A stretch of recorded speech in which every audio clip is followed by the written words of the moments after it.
Hi, it's Michelle Crail here.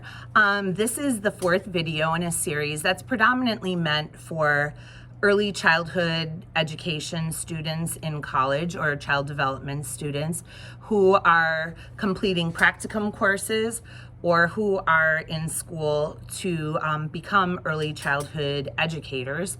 And I am a mentor teacher for the state of California, and I have student teachers that are placed in my classroom. I've been a mentor teacher now for 18 years, and this is the fourth video in the series, and we're going to talk a little bit about lesson planning.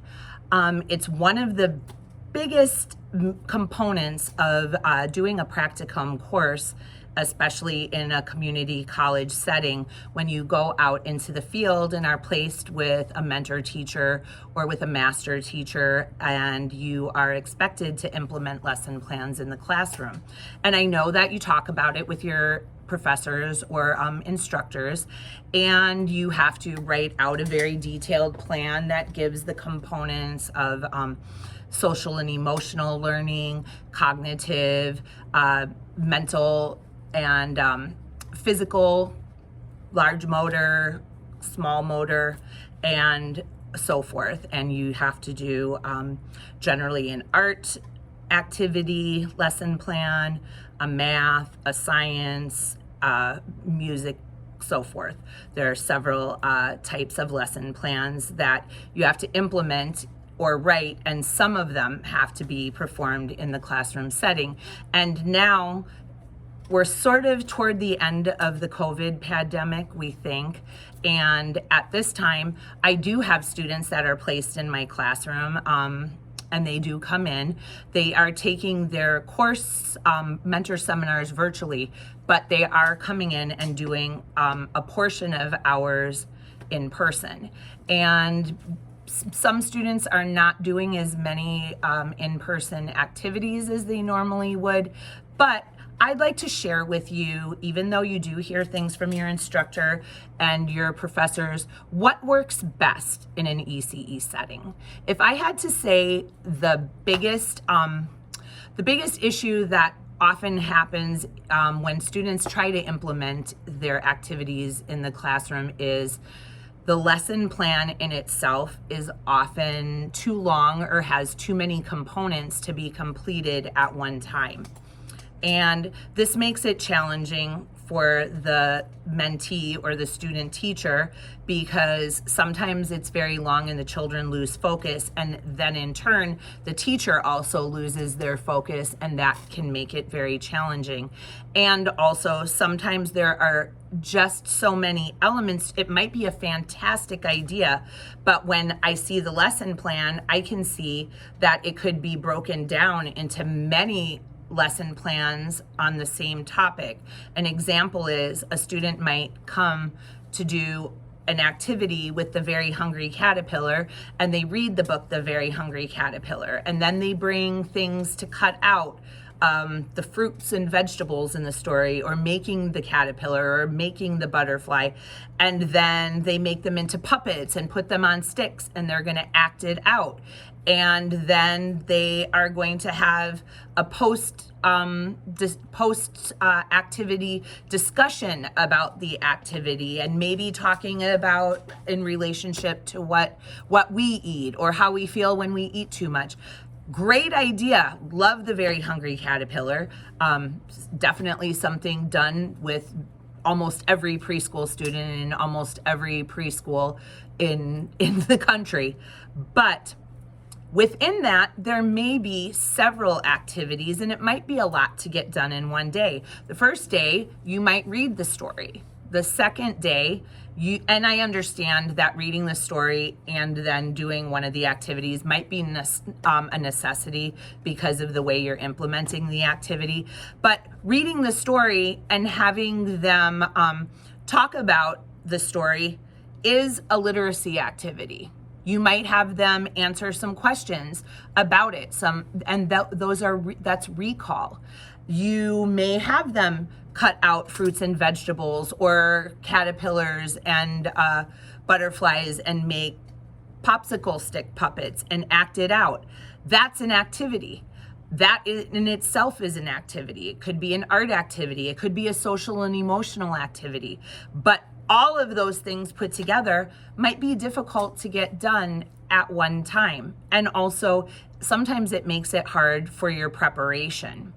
It can make it hard for your preparation if you are implementing the activity and you have the book, and then you have to get the art things ready, and then you have to get scissors, paper, etc. And that's fine if you have it all prepared, and then when you move on to the next thing, you have to put it away.